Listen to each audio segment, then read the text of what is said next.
Wimbledon, a district of southeast London in England, where every summer it becomes a magnet for tourists. Since 1877, for 2 centuries, it hosts the oldest and most famous tennis tournament on earth, and the adrenaline is racing while finalists enter centre court to receive that metallic prize and fly back home as a winner. But as you walk away from the court to the famous Wimbledon Common, on the south of the common is Cannizzaro Park that has beautiful landscape, greenery and ponds. But not far from the entrance of the park is a wooded area, and as you walk through it, there is a bust of a king who many give homage to and worship as a god.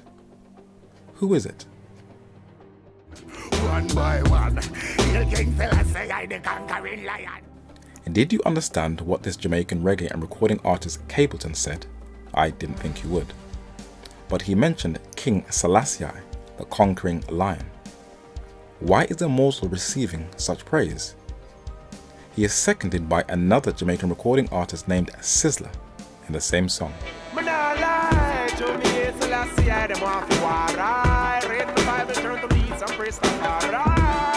Sizzler also mentions Selassie, but he also calls him Rastafari.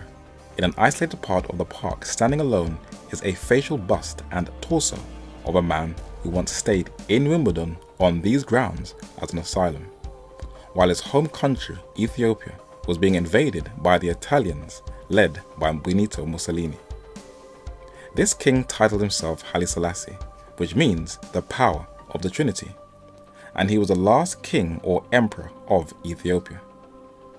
If you speak to your average Ethiopian, they would tell you he was no different to any monarch they had previously. But to a group of men, he is not just revered, he is worshipped as God, who they also call Jah.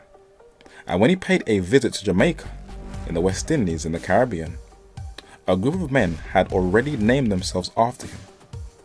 His birth name was Tafari Makonnen Wode Mikael. The Ethiopian Amharic word Ras means head or prince or chief, and Rastafari is believed by this group of men as Jesus Christ incarnated. Where did these men get that idea from? From their own books, they believe that Selassie is a fulfillment of Bible prophecy, the second coming of Christ. So much to behold, every eye shall see him. But how did these men come to that conclusion? It was a product of a Jamaican man of Anglican stock, titled the First Rasta, Leonard Percival Howell, who wanted to racialize the gospel, declaring a mortal a god and turning an African king into the Messiah for the black race, declaring that Selassie was the lion of the tribe of Judah. The book of Revelation, written on the Isle of Patmos, mentions the Lion of the tribe of Judah in the 5th chapter, who opens the 7 seals, which is describing a history of the church. But this is an event that takes place in heaven, for a door was opened in heaven, not on earth.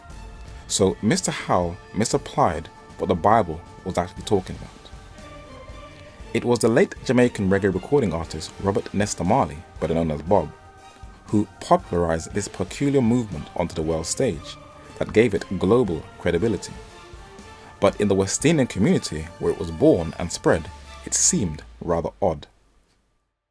Apart from the Benin Empire of Nigeria in West Africa, and the Nubian Empire of the Sudan in East Africa, where men had braided their hair, it was very alien and strange to see black men grow their hair long without combing it and leave it to grow wild like hippies, where they will also wear turbans on their heads, and to make things even worse, inhale smoke into their lungs by burning the plant cannabis, turning it into ganja and robbing it of its medicinal properties.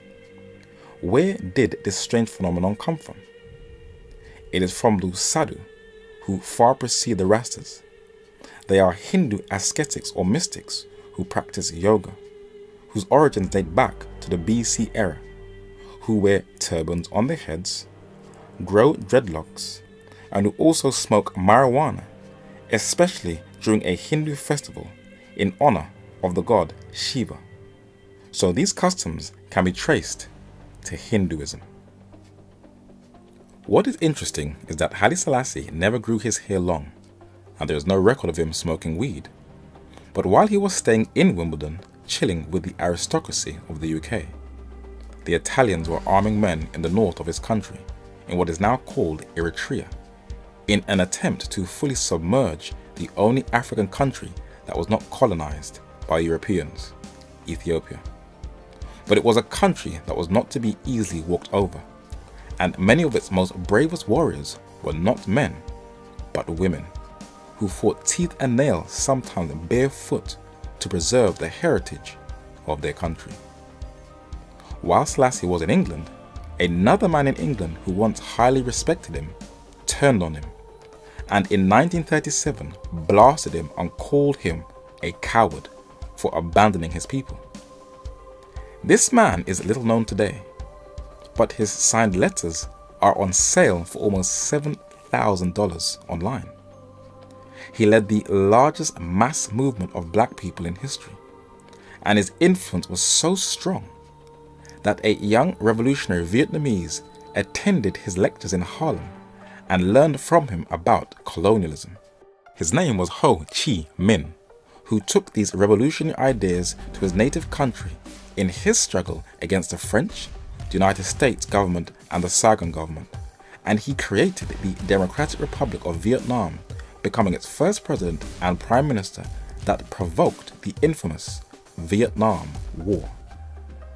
This man's influence posed a threat to not only the colonial powers, but to the United States, who developed a whole agency whose bureau grew and expanded as a result of closely surveillancing his movement, infiltrating it with carefully trained men to destroy it. In Brixton in South London, there is a road named after him. In Haringey in North London, there is a library named after him, and the British Labour MP leader Jeremy Corbyn campaigned for it to remain open. And in Kensington Olympia in West London, there is a park named after him, for it was in London, England, that he developed his ideas that led to a Pan-African philosophy to inspire a global mass movement. Who is this man called Marcus Mosiah Garvey Jr.? And what impact has he left on the Black conscious movement? We shall explore his philosophy during this study.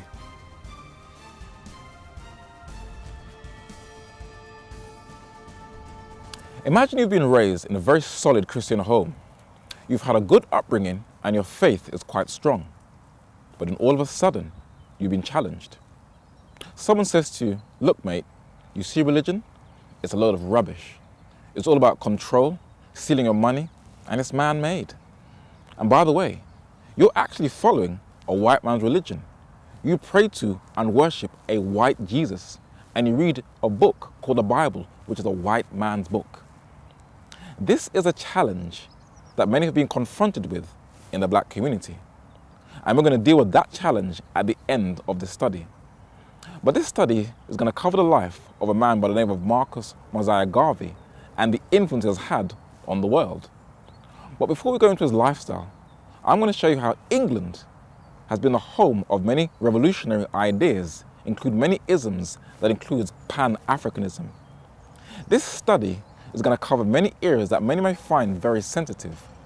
So I encourage you to fasten your seatbelts because the ride is going to get quite bumpy. England is a tiny weeny dot on the planet, but it has had one of the greatest influences on the modern world. And for a place so small, it is hard to believe that its influences have covered the globe. In the city of London is the famous St. Bartholomew's Hospital known as Barts, that was founded in 1123 AD. And on one of its gates is the godfather of the Brexit movement, King Henry VIII, who separated England from the continent of Europe in 1534. His daughter, Queen Elizabeth I, whose statue is engraved on London's Harrow School in northwest London, continued the struggle of her father, and the naval war against Spain put Britain on the map as a rising dominant world power, where in Plymouth there is a plaque in honour of her expanding the English Empire by Sir Humphrey Gilbert, the English soldier, adventurer, and Member of Parliament. But England was also going to influence the world via the field of science, with two deep conflicting worldviews. Inside of London's Westminster Abbey are the buried remains of two men who have both shaped how we view religion, race, sexuality, and politics. Sir Isaac Newton was a genius. This Cambridge-educated mathematician, astronomer, and physicist, as his own words said, stood on the shoulders of giants and gave us a clear understanding of the laws of gravity, where he laid the foundation of classical mechanics, contributed to the laws of optics, and through his telescopic lens made us understand how the universe functions and how the heavens work. He documented his finds in his famous Principia, but he was to encounter an idea that was to resurface in the 20th century. Many people see the Big Bang as a theory that was compiled in the 1930s that teaches that a huge explosion brought our Earth into being. But this was an idea that existed in Newton's day. In the notebook under of God, he wrote, "Were men and beasts, etc., made by fortuitous jumblings of the atoms, there would be many parts useless in them. Here a lump of flesh, there a member too much. Some kinds of beasts might have had one eye, some more than two." But he concluded in his Principia that God is the same God, always and everywhere. In him are all things contained and moved. You see, when Newton looked up to the heavens, he was in awe and knew that every color, molecule, and shape was designed by God for his glory, for man to observe and glorify his creator.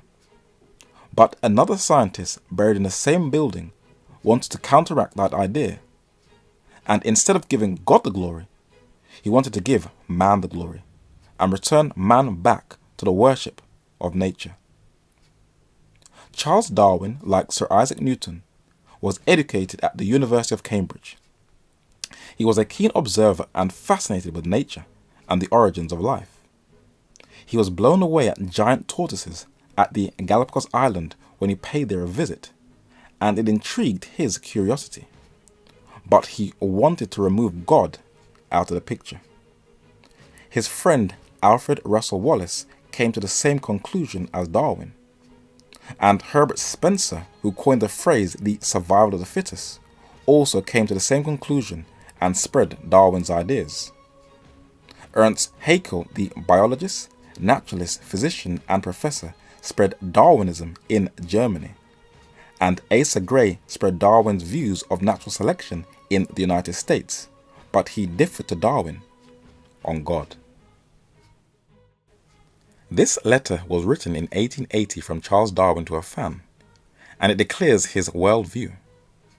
He said, "I am sorry I have to inform you that I do not believe in the Bible as a divine revelation, and therefore not in Jesus Christ as the Son of God." So he wrote a book titled The Origin of Species in 1859. But as you open it, it is actually titled The Origin of Species by Means of Natural Selection, or the Preservation of Favored Races in the Struggle for Life, a blatant promotion of racial superiority. So who are these apparently lower races? England was also the home and the development of photography, where Thomas Wedgwood was one of the first pioneers in this modern phenomenon. Herbert Baysdale was an Australian who was one of the few who championed for better treatment of Australian Aborigines.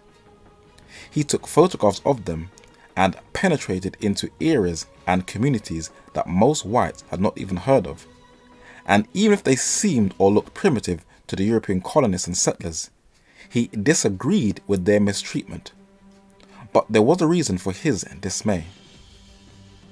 These Australian Aborigines were forced off their land by white settlers and used for an exhibition, and as you can see, they do not look impressed, and there is a reason.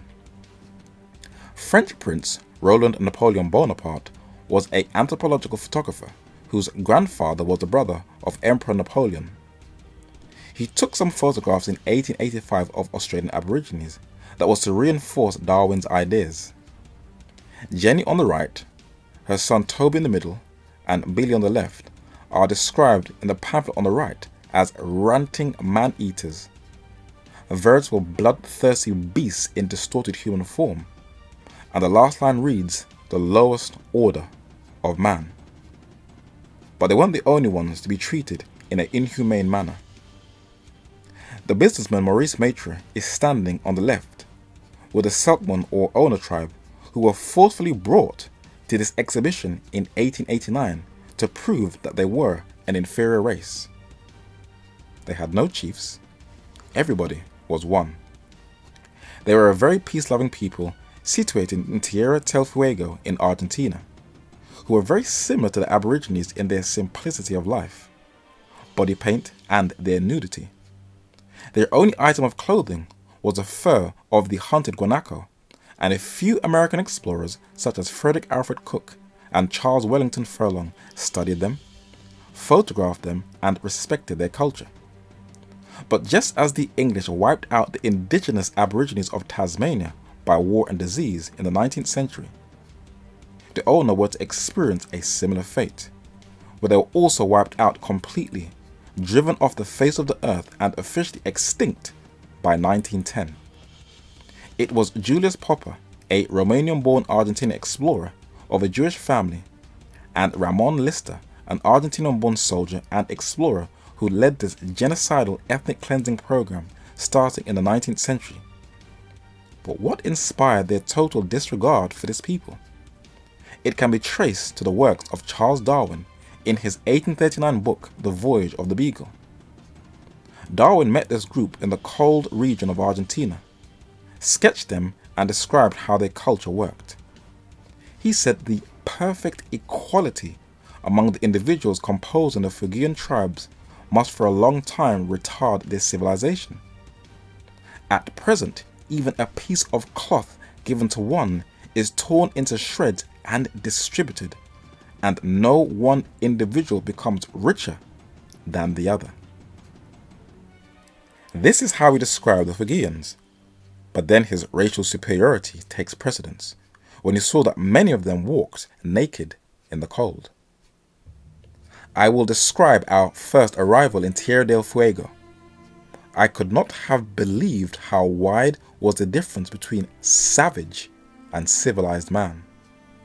Viewing such men, one can hardly make oneself believe that they are fellow creatures and inhabitants of the same world.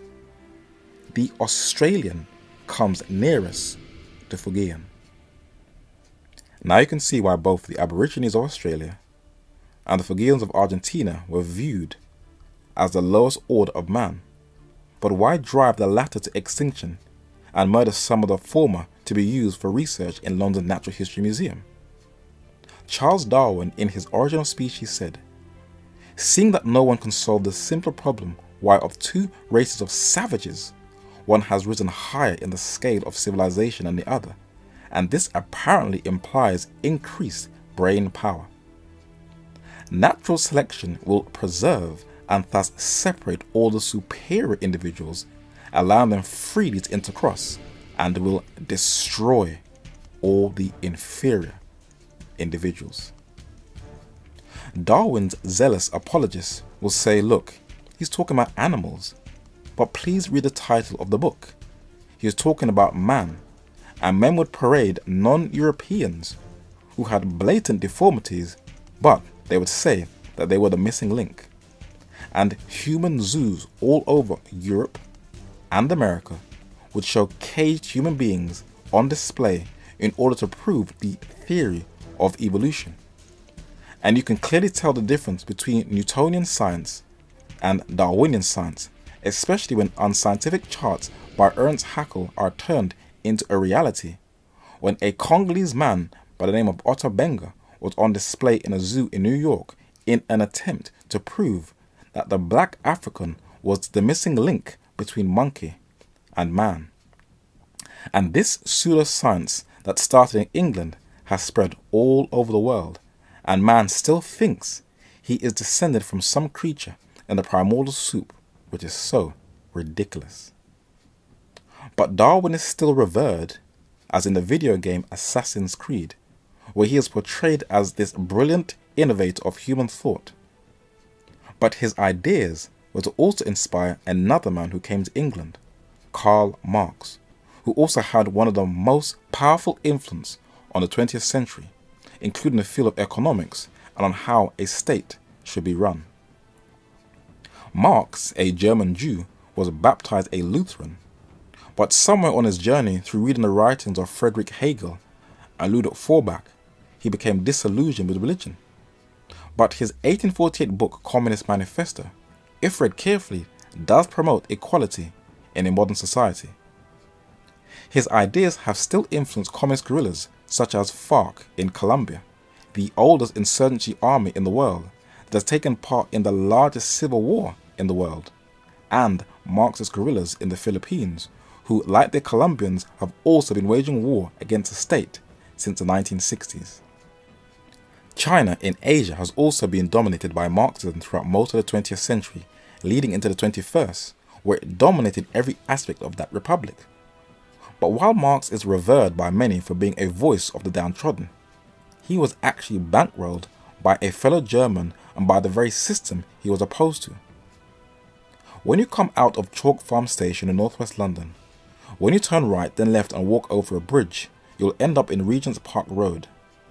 And there is a house, and the man who once lived there was Karl Marx's close associate and co-writer, businessman Friedrich Engels, who secretly funded Marx by the profits made in the factories in Manchester in England that was exploiting the working class. Karl Marx lived on Maitland Park Road, around a 10-minute walk from Engels and a left from Chalk Farm Station, and a second left as you go up the hill and a second road on the right. This was Karl Marx's last home where he lived and where he died. And it was in North London, in the famous Highgate Cemetery, that you have to pay to enter into, where his body was laid to rest in a very expensive mausoleum in London, in England. But when he lived in London, England, by Piccadilly Circus in Soho, this is where this German immigrant developed his revolutionary ideas, where he would spend hours just down the road in the British Library that was then in London's British Museum, where he wrote his next book, Das Kapital, that was actually co-written by Engels. So it was in London, England, where communism's ideology developed and was spread. Karl Marx was also a heavy drinker and would spend his time in this pub, the Water Rats, and inside of the pub there is a photo of him, but underneath this photo was apparently another regular in the pub, Russian revolutionary Vladimir Lenin. Around the corner on Percy Circus in the London borough of Islington once lived Vladimir Lenin in 1905. He also lived in Tavistock Place, a 5-10 minute walk from Russell Square Station, while he was in exile in 1908. And a 10-minute walk from his home, he would also spend hours in the British Library, where he discovered the writings of Karl Marx, and he would write articles in Clerkenwell Green in this building, a 50-minute walk from Barbican Station, today called the Marx Memorial Library. And it was in London, England, that developed the seeds of the Russian Revolution. But who financed Lenin to topple the Tsar during the Russian Revolution? This is one of the most controversial episodes of modern human history. This is a photo of Robert Minor, a leading member of the American Communist Party and a political cartoonist. This cartoon he drew in 1911 portrays a bearded Karl Marx in the front center with socialism tucked under his arm, being congratulated by the financial elite. From left to right, there is George W. Perkins, J.P. Morgan, Teddy Roosevelt, and John D. Rockefeller Sr. standing on the far right, with Wall Street decorated with red flags and a cheering crowd. What does that mean? Did this artist have some insight? John Piermont Morgan was a famous American banker and financier whose monopoly once had a financial hold over Wall Street and the US economy. Described as America's greatest banker, he spent some time in London, England, and though he died in 1913, his colossus legacy was to have an everlasting effect on the financial world. And the economic big boys on Wall Street were to bankroll revolutions, and these dead presidents were to be utilized by American financier William Boyce Thompson, who was to make Lenin's revolution a reality, where he influenced Alfred Milner, an Oxford-educated British statesman who shaped British foreign and domestic policy. This is documented in the book titled Wall Street and the Bolshevik Revolution by the late British-American economist and historian Anthony Cyril Sutton. Solid journalism is very hard to get today. Men seek for popularity and fame instead of searching for hard truths and solid facts, and today's generation is fed with scandals and fast food information that dumbs down the brain and pushes true intellectual scholarly work into the dump heap.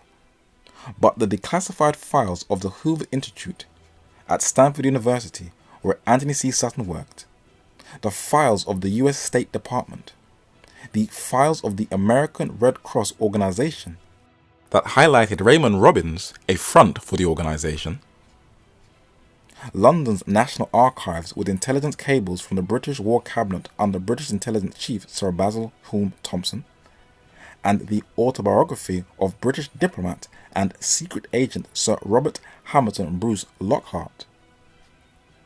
Conflicts with the accounts of George Kennan, the US diplomat to Russia, who deleted facts about the banker's role in the Bolshevik Revolution that included the Swiss bank Naya Banken and the Swiss banker Olaf Ashberg, along with Wall Street financiers, bankrolled Lenin into power.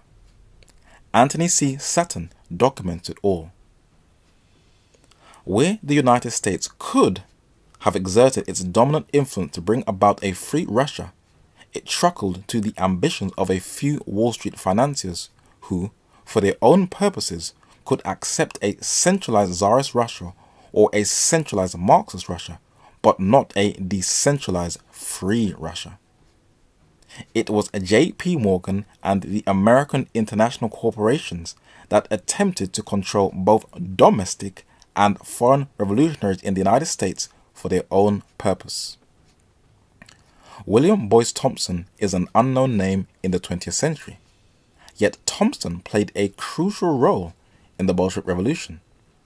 A letter from J.P. Morgan to the State Department, 861.51/190, confirmed that Morgan cabled 425,000 rubles to Thompson at his request for the Russian Liberty Loan.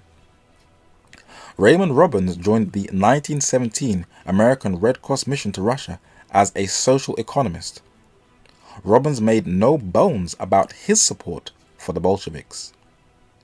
Defeating Germany and inhibiting German exploitation of Russia was the argument used by W.B. Thompson and Raymond Robbins. The Wall Street Project in Russia in 1917 used the Red Cross mission as its operational vehicle.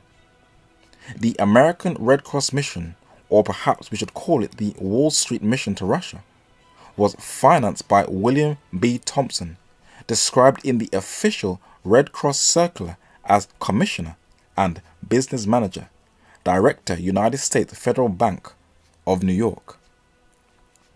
In 1914, Thompson became the first full-term director of the Federal Reserve Bank of New York, the most important bank in the Federal Reserve System. Thompson's contribution to the Bolshevik cause was recorded in the contemporary American press. The Washington Post of February 2, 1918 carried the following paragraphs. William B. Thompson, who was in Petrograd from July until November last, has made a personal contribution of $1 million to the Bolshevik for the purpose of spreading their doctrine in Germany and Austria. Lord Milner in England provides the transatlantic example of banking interests, recognizing the virtues and possibilities of Marxism. Milner was a banker, influential in British wartime policy and pro-Marxist. Milner had a former British consul in Russia, Bruce Lockhart, ready and waiting in the wings. Lockhart was briefed and sent to Russia with instructions to work informally with the Soviets. British War Cabinet papers now available record that British policy was diverted towards the Lenin-Trotsky regime by the personal intervention of Thompson with Lloyd George in December 1917. The British Prime Minister who met with William Thompson in 1917 was not a free agent. Lord Milner was the power behind the scenes. So Leon Trotsky standing on the right and Vladimir Lenin standing on the box on the left were bankrolled by the international bankers with full complicit support of the British government. And this is documented from official declassified state papers in the United States and in the United Kingdom. But both Lenin and Marx were not the only foreigners to find asylum and develop their craft in England and influence people's worldview. An Austrian neurologist, the father of psychoanalysis, Sigmund Freud by name, found asylum in England to continue his erotic philosophy. Most of his ideas are rejected today, but as a Jew in 1938, he had to flee from another fellow Austrian, a painter turned dictator, Adolf Hitler, who, like the Bolsheviks in Russia, was financed and supported by the international banking cartel. This was documented in another book by Anthony C. Sutton, Wall Street and the Rise of Hitler, where US oilman Walter C. Teagle, the head of Standard Oil New Jersey, today called ExxonMobil and Esso, supplied the oil that fueled Hitler's ships, tanks, jeeps, planes, and cars, and the classified documents that are openly available to the public are now revealing that there were portions of corporate America that propelled Adolf Hitler into power. When Americans say they helped to end the Second World War, they should also say they helped to make it happen. English bankers, a small clique within the Bank of England, also played a role in assisting the Nazis. But this was in secret without Parliament consent. So war is indeed a business. And this is why Sigmund Freud fled to northwest London, about a 10 to 15 minute walk from London's Finchley Road station, where he was able to live in peace until he died in 1939. And his house is now a museum. Being a Jew, he was buried in a Jewish era, Golders Green, in one of the most famous burial sites in England, Golders Green Crematorium, the final resting place to many famous people in the UK. The horror genre that revived that ancient superstition of fear was developed by a man whose remains are in here, who created people's fascination with vampires, the most famous being Count Dracula, a novel written by Irish author Bram Stoker. His cremated remains are in an urn along with his sons, and in another room are the ashes of Sigmund Freud with his wife's in this ancient Greek vase that was among his private collection in his house. So England, especially London, has become the home and asylum of many revolutionary ideas in theology and in science, and many different isms that include Freudism, Marxism, and Darwinism. But it also became the home of another ism, Pan-Africanism, and there is a monument in London's Westminster dedicated to the Anti-Slavery Society. There are a number of coins in English museums that show the abolition of slavery in English plantation colonies. And even though many English men championed for slavery to end, what is not known and is downplayed is that these abolitionists were actually driven and inspired by black Africans themselves. A 10 to 15 minute walk from this monument, you will come to London's Foreign Office, the department of the government of the United Kingdom that is responsible for promoting and protecting British interests worldwide. Inside the grounds is a plaque dedicated to a man who was born on a slave ship but who was eventually freed and lived among the English aristocracy. In Greenwich Park in South London, behind the famous Meridian line of Greenwich Observatory, is a wall with two plaques, and the one on the right has Ignatius Sancho's name engraved on it, and a few lines of his life and his role in opposing the slave trade. He was quite fortunate and privileged as he moved within English aristocratic circles that included his friends from left to right, British peer John Montagu, who financed his education, Lawrence Sterne, Irish novelist, Anglican clergyman and abolitionist, and the famous landscape painter Thomas Gainsborough, who painted a picture of his friend Ignatius Sancho.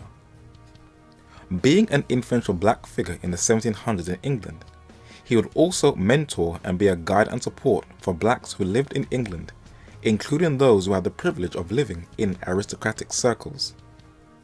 In the Museum of London in the Docklands, upstairs on the top floor, is a copy of his famous letters, the book that was often cited at anti-slavery meetings alongside another book, the 1789 interesting narrative of Olaudah Equiano, an autobiography written by a Nigerian-born Igbo who was kidnapped as a slave, brought his freedom, baptized in London's Westminster Abbey, and who also became a leading abolitionist. The seeds of Pan-Africanism were being developed on English soil, and an English reporter who was sent to cover the arrival of Caribbean immigrants in the 1940s extended his studies and wrote a 632-page well-documented book in 1984 titled Staying Power. And the writer Peter Fryer said that Pan-Africanism, one of the major political traditions of the 20th century, was largely created by black people living in Britain. In 1787, Otobo Kawano published his thoughts and sentiments on the evil and wicked traffic of the slavery and commerce of the human species. 2 years later, Kawano's friend Olaudah Equiano published in London his interesting narrative.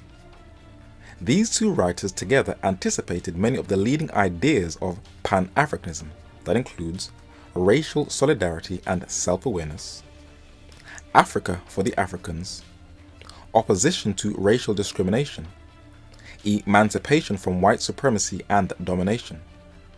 With their works began the prehistory of Pan-Africanism, or in other words, the history of Proto-Pan-Africanism. Why was Britain the womb of the movement? Chiefly because it was the center of a fast-expanding empire. It was here that Africans, West Indians, Afro-Americans and Anglo-Africans could most conveniently meet, exchange ideas, create networks of contacts.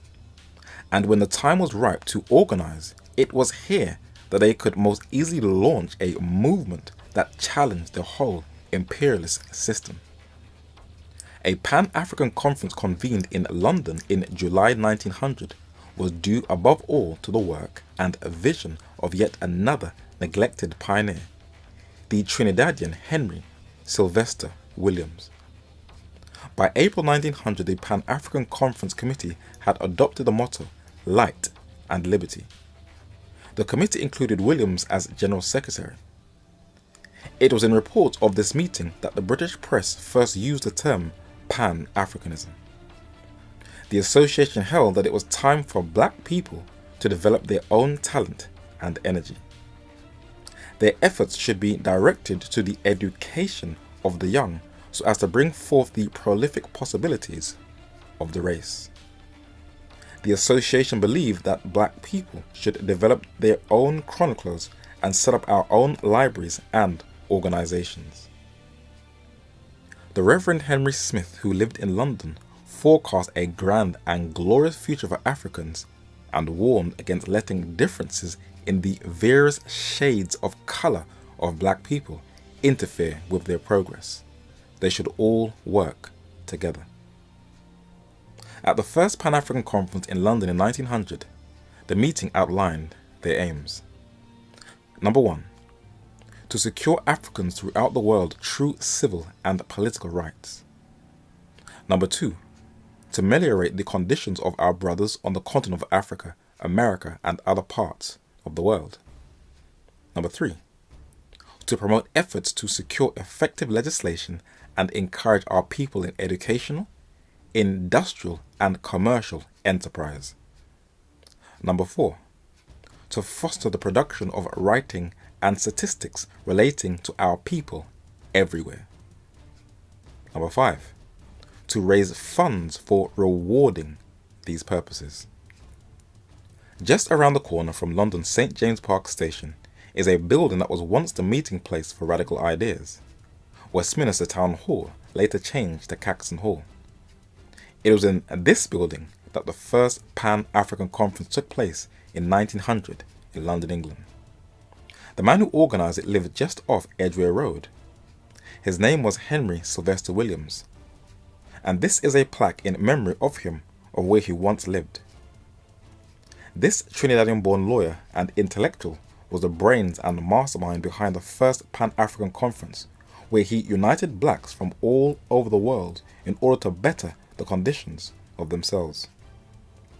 On London's Harrow Road was once the health practice of another Trinidadian who attended the conference. His name was Dr. John Alcindor, another deep intellectual. He was a member of the Committee of the National Council for Combating Venereal Disease and the Anti-Tuberculosis Society. From the United States were members of the Afro-American Council. In the front row in the bottom center is Booker T. Washington, Bishop Alexander Walters, and Ida B. Wells. Behind Alexander Walters on the right is W.E.B. Du Bois. Two of these four attended the meeting. Alexander Walters, the 24th Bishop of the African Methodist Episcopal Zion Church, chair of the first Pan-African Congress in 1900. W.E.B. Du Bois, a member of the NAACP, who became the leading voice of African Americans after the death of Booker T. Washington, was also in attendance. The Fisk Jubilee Singers was a famous choir that sang melodies all around the world. Its choir leader standing in the center, Frederick Jeremiah Loudon, was another delegate from the United States at that conference. From the UK in attendance is the man who is on the centre of this monument in Croydon in South London. His name was Samuel Coleridge Taylor. He studied the violin at the Royal College of Music that is located in South Kensington. Today, he is forgotten, one of Britain's unsung heroes, but this composer was a musical genius. Though shy, this man, whose mother was white English and his father a black from Sierra Leone in West Africa, met President Theodore Roosevelt. He taught at the Trinity College of Music as well as an appointed professor at the Crystal Palace of Music. He had his own choir in the United States, the Coleridge Taylor Society, where he is seated with arms folded in the center. His close friend was African-American poet Paul Laurence Dunbar, who he met in 1896, the year Dunbar wrote the poem We Wear the Mask, describing the outward smile African-Americans wear that conceals a deep torment in the heart from the pain and suppression from the after effects of slavery. Samuel Coleridge Taylor put many of Paul Laurence Dunbar's poems to song and co-worked with Booker T. Washington to complete them. He lived most of his life in Croydon in South London, and he worked with another Brit who attended the meeting also, John Richard Archer, who lived in Battersea in South London. They both attended a Pan-African Conference and were very racially conscious, though both of their mothers were white, but they believed in the Pan-African vision. This painting is in London's British Museum, and it shows the Battle of Adwa in 1896 in Ethiopia, where the Ethiopians under Emperor Menelik defeated the Italians. Though the narrator has no documented evidence, it is said that Haiti's ambassador to Ethiopia, Benito Sylvain, supplied the funds to assist the Ethiopian army, and this Haitian diplomat was also a representative from the Caribbean at the Pan-African Conference. At this meeting, Africans didn't see blacks of the diaspora as uneducated, godforsaken slave babies. West Indians from the Caribbean community were not fighting over small island, big island. African Americans did not come with the superior house Negro mentality, thinking that they are the greatest gift to the black race since the days of the pharaohs. This was true black consciousness in its purest form, where differences were set aside and they needed to help each other in order to better the advancement of the black race. The idea was good, but it didn't develop. But one man was to pay a visit to London, England, a number of years after that meeting, and he was going to take the Pan-African Conference plans to a whole new level. What people dreamed of, he was going to turn into a reality. In the London newspaper, The Telegraph, when reviewing a book on the life of Marcus Garvey, it said that it was London, not Harlem or Kingston, that really made Marcus Garvey. In the months before the outbreak of the First World War, the imperial capital was buzzing with ideas of national awakening and Pan-African unity. A universal racist congress had already taken place before Garvey even arrived. So none of Marcus Garvey's ideas were original, but he wanted to develop a Pan-African vision where blacks totally depended upon each other with no outside help, as this recording of his confirms. Any leadership that teaches you to depend upon another race is a leadership that will enslave you. Any leadership that teaches you to depend upon another race is a leadership that will enslave you.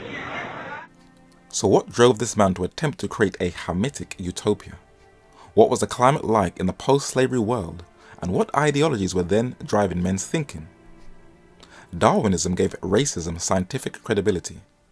It put one race higher than all the others, calling one civilized and the others as savages. These ideas were embraced by Charles Darwin's cousin, Francis Galton, an English Victorian statistician who coined the phrase eugenics. He viewed blacks as being far more intellectually inferior to whites, and these ideas were also embraced by the European aristocracy, as you can see in this photo, where Kaiser Wilhelm, the German emperor who was drawn into the First World War, is at a human zoo where blacks are on display as inferiors. Marcus Garvey wanted to change that perception and give blacks a level of respect he thought they deserved. And unlike other blacks at that time, he financed himself and was very well travelled. You see, travelling does expand your thinking. He saw the conditions of his fellow Jamaicans, and he wondered if blacks in other parts of the world were in a similar position. So he travelled to places like Costa Rica in Central America, that is geographically situated between the Caribbean and the Pacific, and he conducted open-air lectures with huge crowds, encouraging blacks on how to better themselves as a race.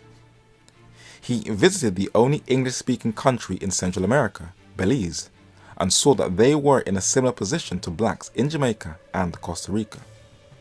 He also paid a visit to Panama and saw that black West Indian workers were one of the major driving forces that helped to build the famous Panama Canal. This troubled Garvey, and he wanted to do something about it. In the 1973 Encyclopedia Britannica, Volume 10, it gives an analysis of his goals and what he wanted to accomplish. Marcus Mosiah Garvey, organizer of the most important nationalistic movement among Negroes, which, reaching its peak of influence in the 1920s, once again gained currency and popularity in the late 1960s among some Negroes disillusioned by the slow progress of integration. From the platform of Liberty Hall in Harlem, which the UNIA brought in 1919, Garvey spoke of a new Negro who was proud of being black. The term black and proud is from Marcus Garvey. He reached the height of his power in 1920 when he presided at a convention in Liberty Hall with delegates from 25 countries. By 1919, Garvey claimed a membership of 2 million, though the exact number of the UNIA was never clear, but it is certain that he established what was the largest mass movement among Negroes until his time and beyond. So no one has ever accomplished what he did, and it was in London, England that he developed his skill, for as a printer and journalist by trade, he would write articles for journalist Deuce Muhammad Ali's magazines, the African Times and Orient Review, the first political journal produced by and for black people ever published in Britain. He would also do lectures mostly in West London, to promote his ideas and to win people over to his Pan-African vision. He educated himself in Birkbeck, the University of London, where he studied law and philosophy, and is among one of their most famous alumni. And a 10-minute walk from this campus, like Marx and Lenin, he expanded his thinking, where he would spend hours among the second largest book collection in the world after the Library of Congress in the United States, in the British Library that was then in the British Museum, that is now situated in London's King's Cross. His Pan-African worldview was shaped by the writings of Edward Wilmot Blyden, the Liberian ambassador to the UK who was born in the US Virgin Islands in the West Indies, who has been titled as the father of Pan-Africanism. Dr. Joseph Robert Love, a Bahamian-born Haitian doctor, educated in New York, who was a journalist in Jamaica, was a mentor and a major influence of Marcus Garvey. But the book that changed his whole worldview while in the British Library was Up From Slavery by Booker T. Washington, and Garvey was so impressed that he contacted Booker T. Washington and they arranged to meet up and have a meeting, but Booker T. suddenly died in 1915 before they could ever meet. Who is Booker T. Washington? After emancipation and Reconstruction in the United States, Booker T. Washington, who was born a slave, educated himself and saw the supreme power in education and in something many blacks today in the West are renowned for running away from: reading books. He believed that a solid education and learning agriculture were in the best interests of blacks to progress. For if they had their own property and cultivated their own lands, then they will not have to be dependent upon the government and the state for their food if they were planting it themselves. He founded and became the first president of the Tuskegee Institute and was bankrolled by the man who was seated next to him on the right, Scottish-American industrialist billionaire Andrew Carnegie, who donated $20,000 to erect a new library. The richest man in US history, billionaire John D. Rockefeller Sr., also donated money to Tuskegee and the development of the institution, and Booker T. Washington also became an advisor and a good friend of Theodore Roosevelt Jr., the 26th President of the United States, as well as other presidents, where he became the leading voice of the African American community. He recruited scientist and inventor George Washington Carver that gave Tuskegee an intellectual edge, and Carver, on the bottom row, would give Bible studies to spiritually enrich the students' growth and teach students the depth of science and botany so that they were equipped for the real world. In his day, and to this very day, African Americans label Booker T. Washington as a sellout for depending upon white corporate America, but his critics had not even come near to what he accomplished.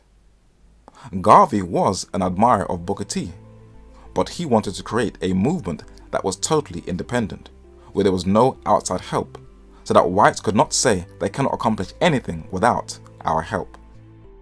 So Garvey's second wife, Amy Jacks Garvey, rescued his ideas and writings, put all of his notes together, and presented to the public the vision of her husband.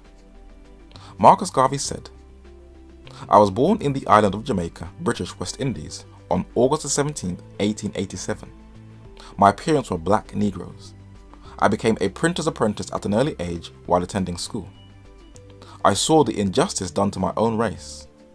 I went traveling to South and Central America and parts of the West Indies to find out if it was so elsewhere, and I found the same situation.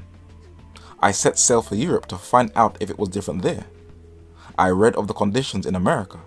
I further learned of the horrors of native life in Africa. I asked, where is the black man's government? Where is his king and his kingdom? Where is his president, his country and his ambassador, his army, his navy, his men of big affairs? I could not find them, and then I declared I will help to make them." I read Up From Slavery by Booker T. Washington, and then my doom, if I may so call it, of being a race leader dawned upon me in London after I had travelled throughout almost half of Europe. I boarded a ship at Southampton for Jamaica, where I arrived on July the 15th, 1914. The Universal Negro Improvement Association and African Communities Imperial League was founded and organized 5 days after my arrival, with a program of uniting all the Negro peoples of the world into one great body to establish a country and government absolutely their own. I got in touch with Booker Washington and told him what I wanted to do. He invited me to America and promised to speak with me in the southern states to help my work. Although he died in the fall of 1915, I made my arrangements and arrived in the United States on March 23, 1916. At the start of World War I, when the entire planet was drawn into a European conflict and human beings were butchering each other mercilessly in the trenches, Marcus Garvey created a movement that was to leave a deep imprint on the world. This was at a time when there was no television, radio was in its infancy, aeroplanes were only limited to pilots during the war, and the only way of travelling was by sea, foot, or by rail. And with these limitations, Marcus Garvey was able to communicate his message to millions of blacks all over the world. Not with the wireless digital technology we have today that is connected by satellites, but by a trade that catapulted the Protestant Reformation, the printing press. And this was a skill Garvey specialized in, for it was his trade. In the midst of a political storm, the red, black and green flag of the UNIA, the Universal Negro Improvement Association, was born. Karl Marx was bankrolled by the capital of Manchester factories, whose labels from the working class by his friend and businessman Friedrich Engels to spread his ideas. Vladimir Lenin was financed by the gazillions of Wall Street and Swiss bankers to accomplish the Russian Revolution. Marcus Garvey was supported by black civilians in Canada, North America, Central America, South America, the West Indies, Europe, and maybe in Africa. Many of their fathers and grandfathers were slaves on the plantations, for they invested into his idea. James Van Der Zee was a famous Harlem photographer who worked with Garvey with this phenomenon from England to capture and share to the world this growing movement. It looked like Garvey's dream was turning into a reality. Garvey looked invincible, unstoppable. His empire he wanted to create looked like it was going to work. The only problem was, without consulting the natives of Africa, he announced the Empire of Africa in 1921, appointing himself provisional president while creating the Universal African Legion, Universal Black Cross Nurses, Black Eagle Flying Corps, Knights of the Nile, and other orders.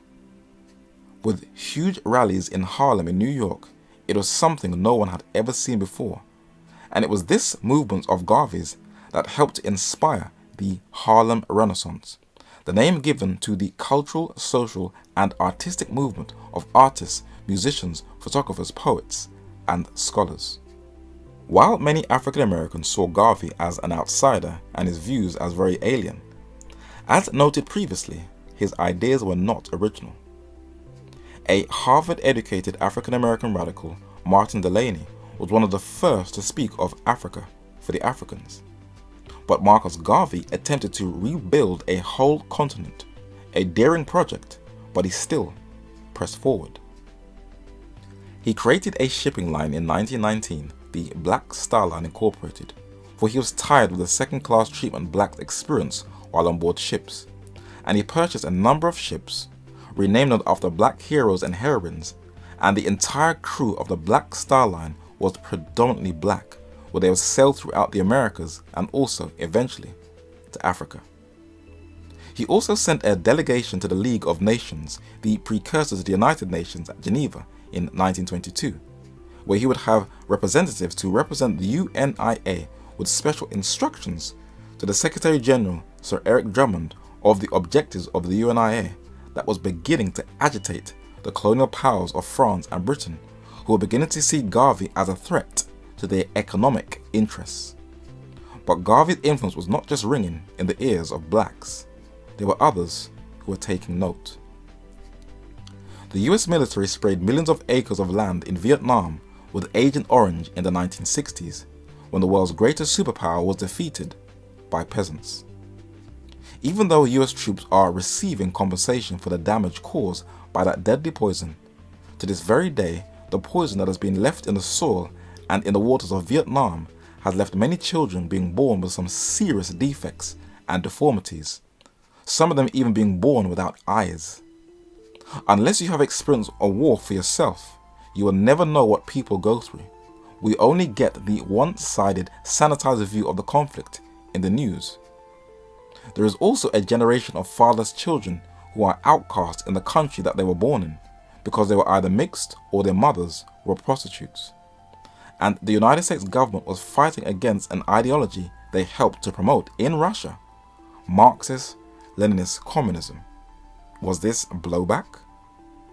They were at war against the late Ho Chi Minh, who helped to create the Communist Republic of Vietnam in the north, who is still a controversial figure to this very day.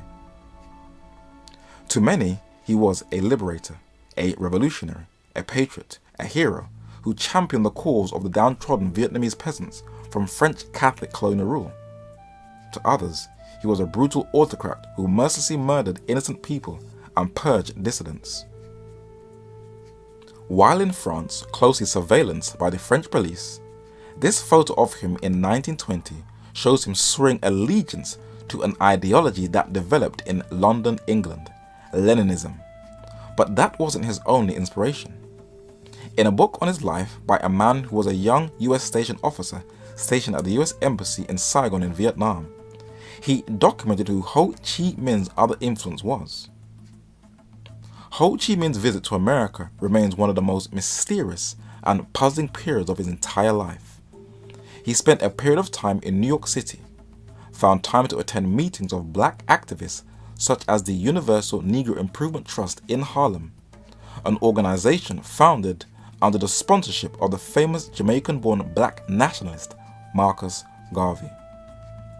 Many years later, he told a delegation of peace activists who were visiting Hanoi at the height of the Vietnam War that he had been strongly moved by the plight of black peoples around the world and had contributed generously to the movement. If Garvey's ideas had that level of influence, then he had to be stopped at all costs.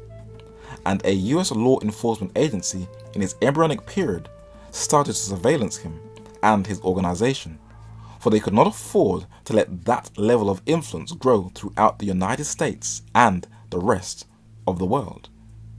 Who are they? Hi, my name is Jim Comey. I'm the director of the FBI. Thank you for visiting this website. If you go onto a search engine and type in the words FBI and Marcus Garvey and click return, at the top of the search results, when you click, you will enter the official website of the FBI. As you scroll through, you will find stacks and stacks of declassified files of this bureau when it was closely monitoring Marcus Garvey and had him under close surveillance.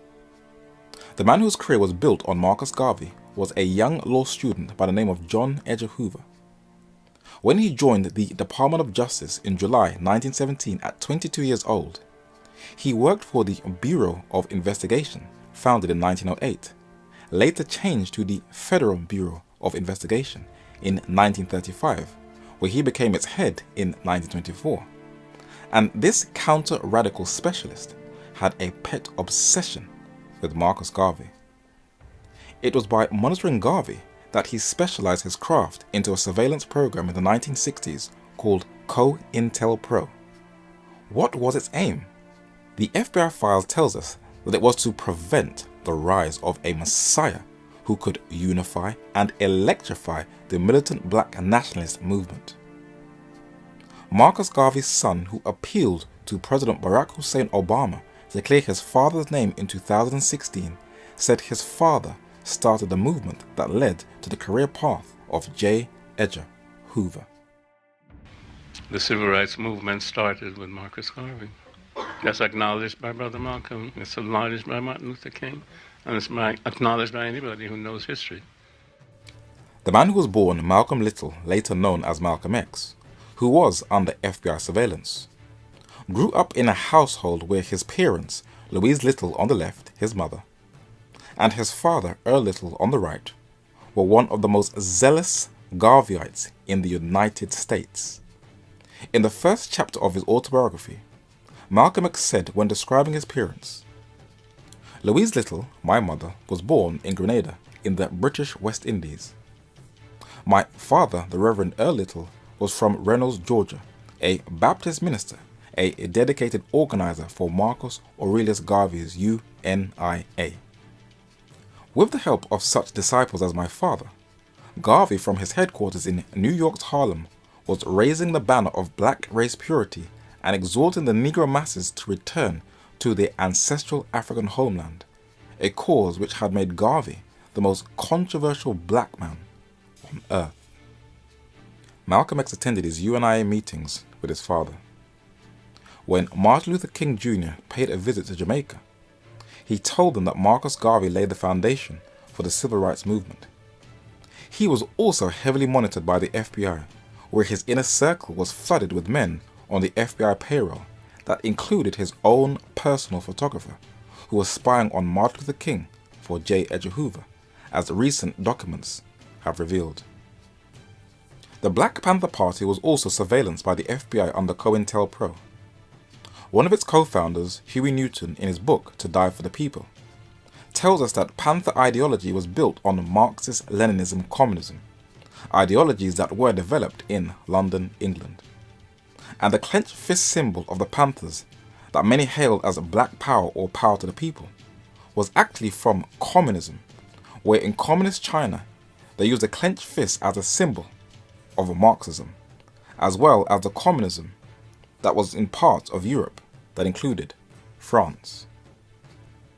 The Panther Eldridge Cleaver, in his book Soul on Ice, mentions that Garvey, who in the first quarter of the century sparked a black mass movement in America, but international in scope and potential. He was also aware of Garvey's influence, but the Black Panther Party was heavily infiltrated by men on the FBI payroll. Fred Hampton was known as the best organizer in the whole of the Black Panther Party. His personal bodyguard was Hugh O'Neill.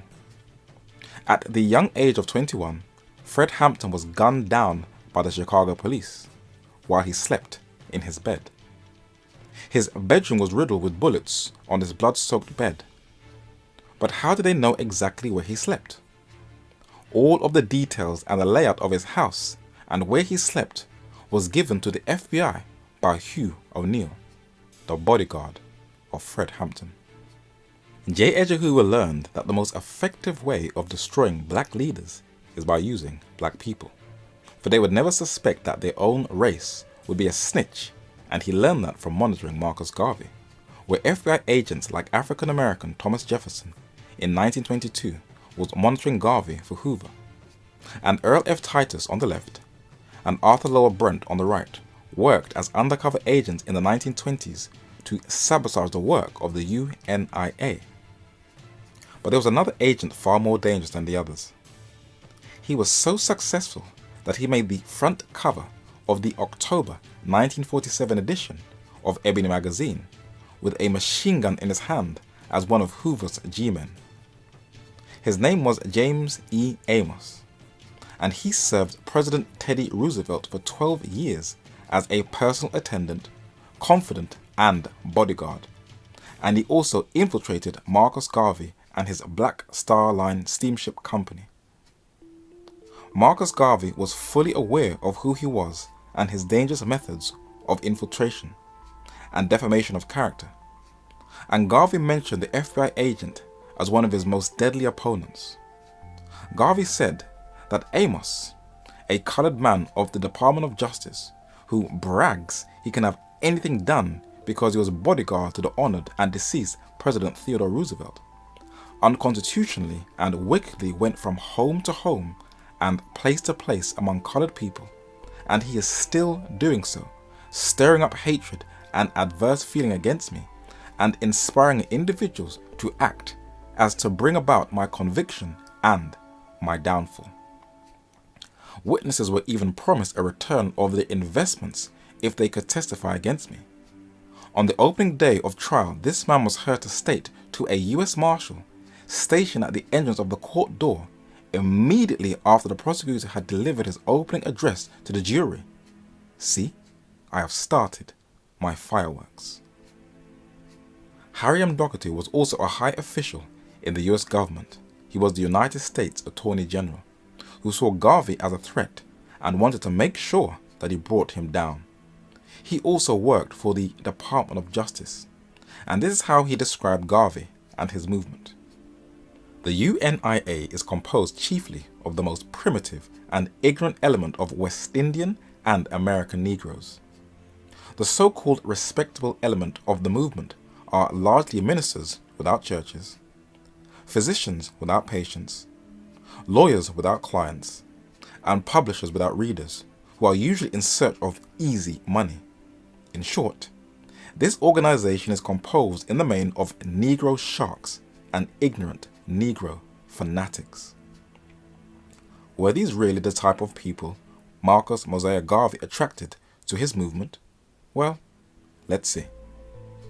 The Online Encyclopedia of Arkansas, a southern U.S. state, mentions one of its most famous sons, William LaVaughn Sherrill, a Pan-Africanist who helped lay the foundation for the African-American social struggle. He was an African-American intellectual, son of a Methodist Episcopal minister, a businessman and a member of the professional class, who joined the UNIA in 1921 and became the Assistant President General in 1922.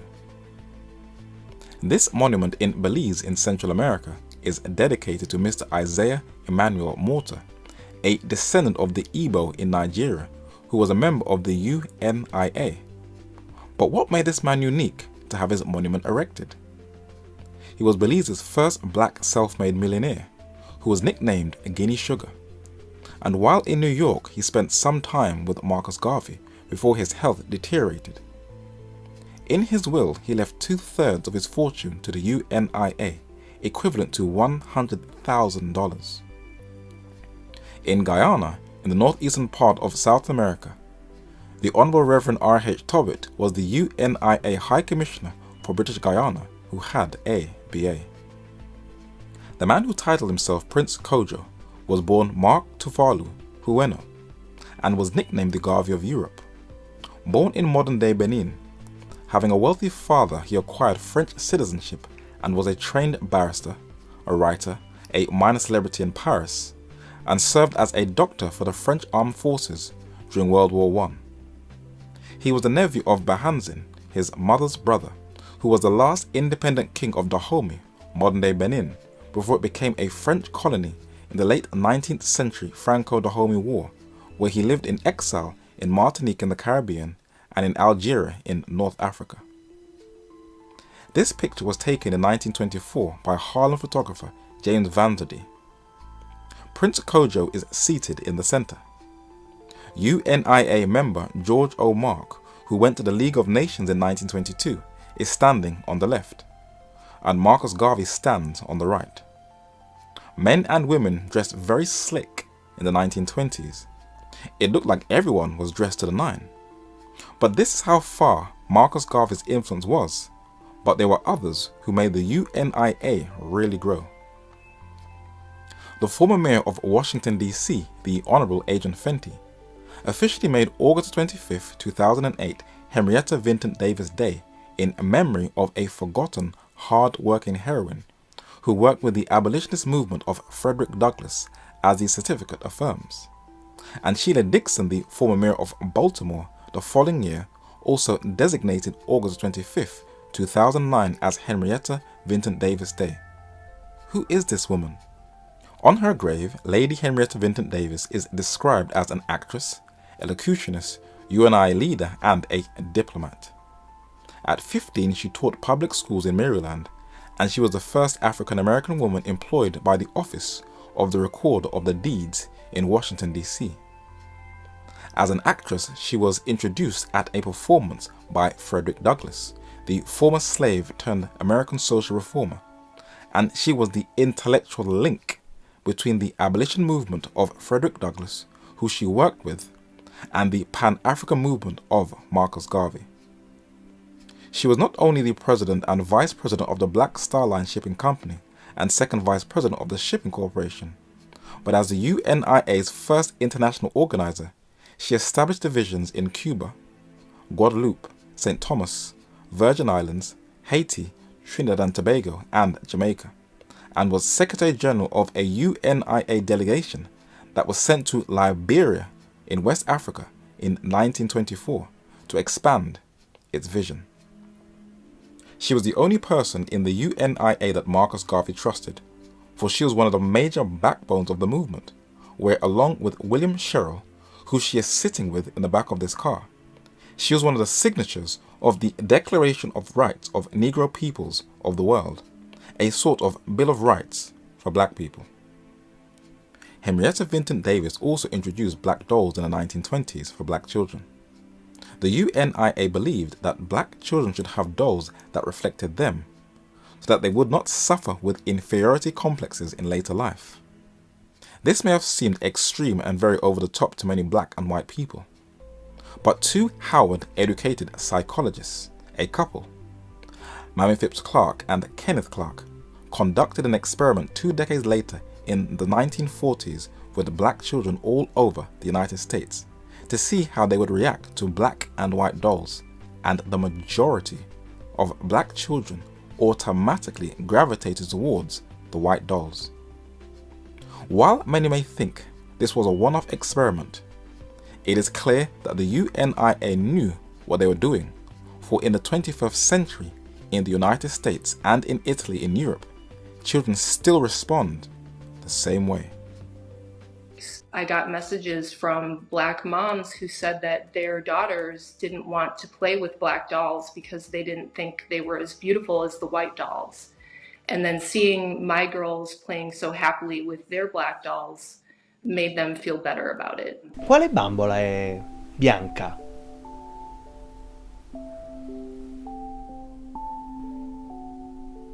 Quale bambola è nera? Quale delle due è bella? Questa. Qual è quella bella? Qual è quella brutta? Quale è cattiva?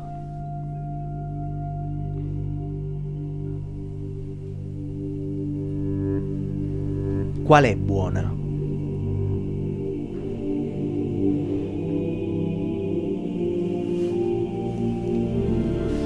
Perché è cattiva? Perché è tutto nero. There are many who question whether children should be tested on race from such an early age. For the black children in Italy do look very troubled indeed.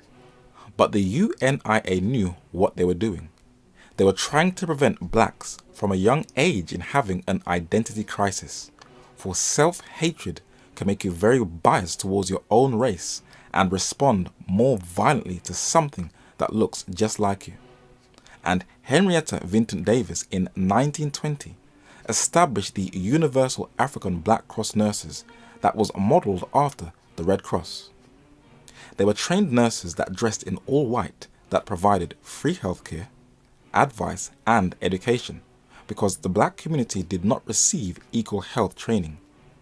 These nurses spread throughout Central and South America, the Caribbean, what was started in the United States beginning in Harlem in New York. For even at the end of the 20th century, black men in Harlem had lower mortality rates not only than other blacks and whites in the United States, but even among Bangladeshis, men who lived in one of the world's poorest nations.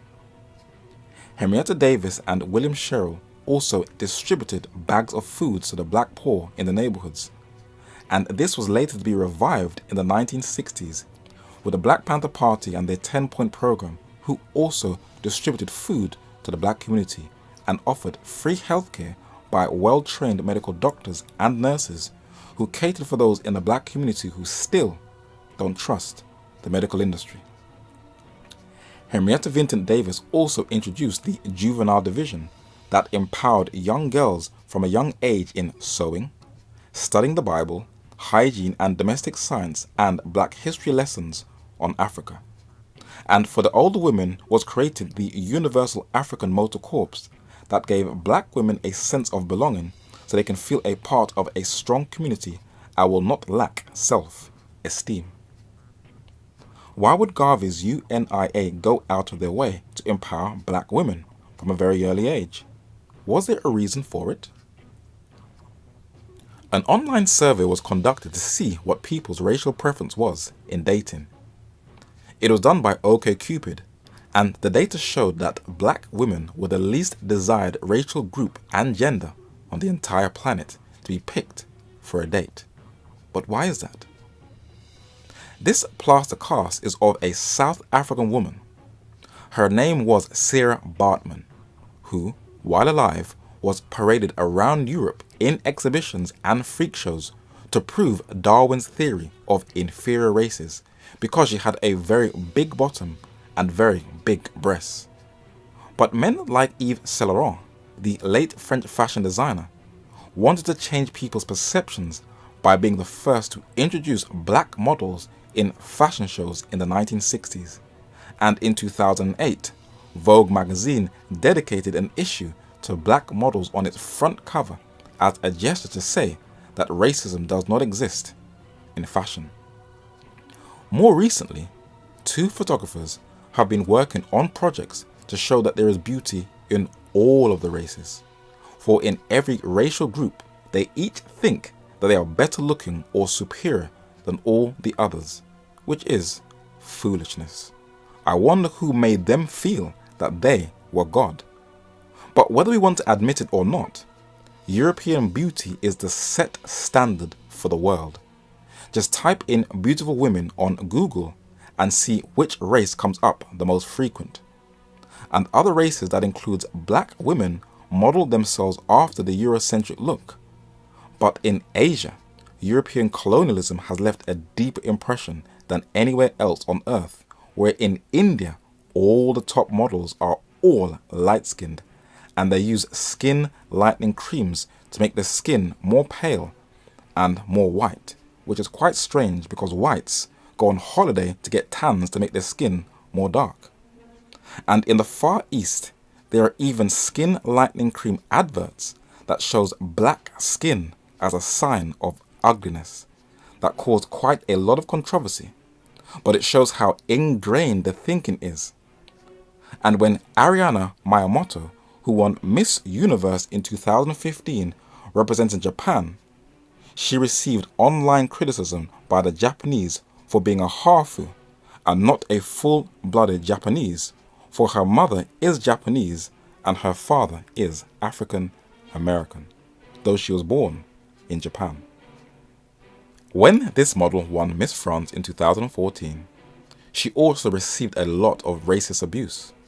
For though she is half white, they didn't believe her face should represent France. But even in the black community, black women have been degraded, especially via the hip-hop culture, who have treated women as nothing more than sexual objects and whores. But what may shock people is that women allow themselves to be degraded. For the woman who is in red, who is standing in the background, LaShawna Stanley, has a modeling agency who provides the women to be in some of the most sexually graphic videos. And if you carefully look at music videos coming from the United States over the years, you may observe that the women tend to be all of one complexion. They're all light-skinned, and it does cause a problem. For when the narrator over the years would invite light-skinned women to church, you could see the dark-skinned women giving them dirty looks. Many will say it is the music industry's fault, but I totally disagree.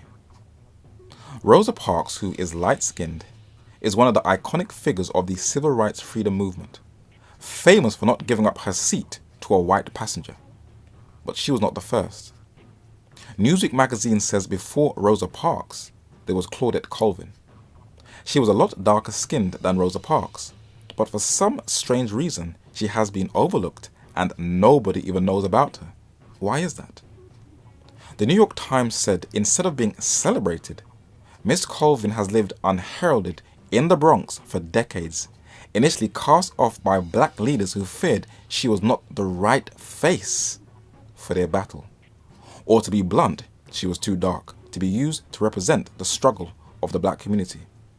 And the reason why Henrietta Vinton Davis, who was very light-skinned and could pass for white, and Marcus Garvey, who was very dark-skinned and descendant of the Maroons, created these empowering groups for both black men and women was to avoid all that ridiculous complexion bickering among blacks. But this dream of a black world empire was to be short-lived, for Garvey did not just have enemies within the US government. His greatest enemy was himself, for he took advice from no one. And where no counsel is, the people fall. But in the multitude of counselors there is safety. And while many Garvey fans are adamant that the white establishment single-handedly brought him down, Garvey said that his most deadly opponents were not whites, but blacks. For jealousy, a characteristic trait that humanity has sadly inherited from the fallen cherub, the son of the morning.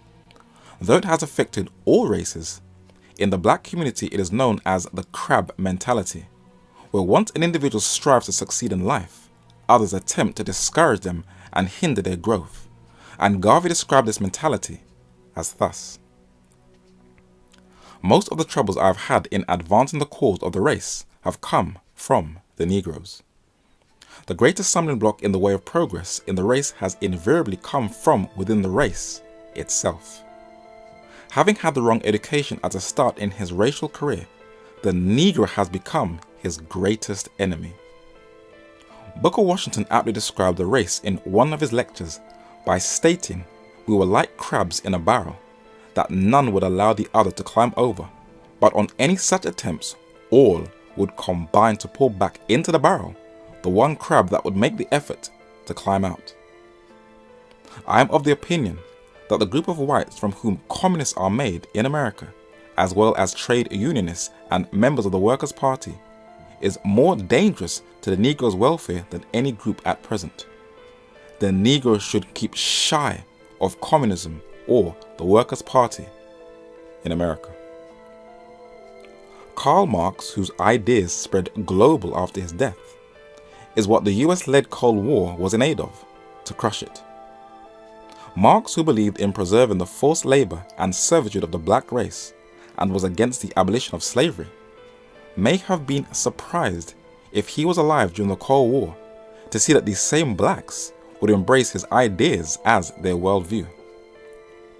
The humanist ideas of Marxism attracted black intellectuals in North America and in the Caribbean, where the sickle and the hammer became a recruitment drive for descendants of slaves that made them even more of a target by Western powers.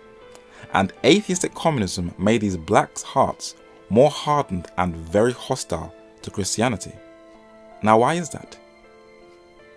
There are photographs after the Emancipation Proclamation from the southern states of North America of white men, women and children with dead corpses of black people hanging from a rope like they are game from a hunt. Some of these blacks were even killed for whistling at a white woman. The photos look very eerie and unsettling, for this was an era called the Bible Belt, the Protestant stronghold of the United States, so-called devout Christians. Were these Southerners, who were mostly of English descent, aware of the rich heritage that they inherited, that from left to right men like Hugh Latimer, Nicholas Ridley, John Rogers and Archbishop Thomas Cranmer were all martyrs in 16th century England who gave their life so that the English people could be free from ecclesiastical tyranny? Did these martyrs' descendants actually know what is a Protestant? The best authority, Scottish historian J.A. Wiley, tells us that it is true, no doubt, that Protestantism, strictly viewed, is simply a principle. It is not a policy. It is not an empire having its fleets and armies, its officers and tribunals, wherewith to extend its dominion and make its authority obeyed. It is not even a church with its hierarchies and synods and edicts. It is simply a principle. But it is the greatest of all principles. It is a creative power. It penetrates into the heart and renews the individual. In a word, Protestantism is revived Christianity, says Wiley.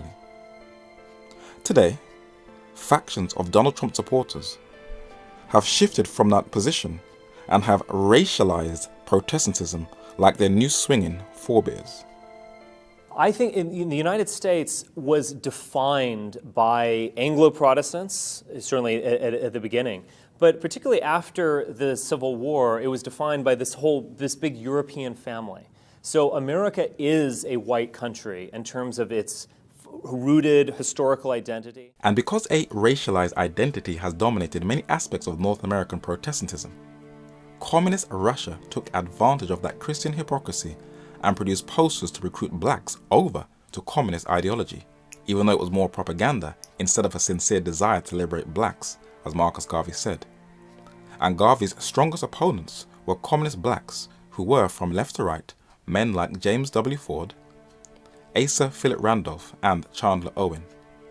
And Garvey had to increase his bodyguards because of the communists.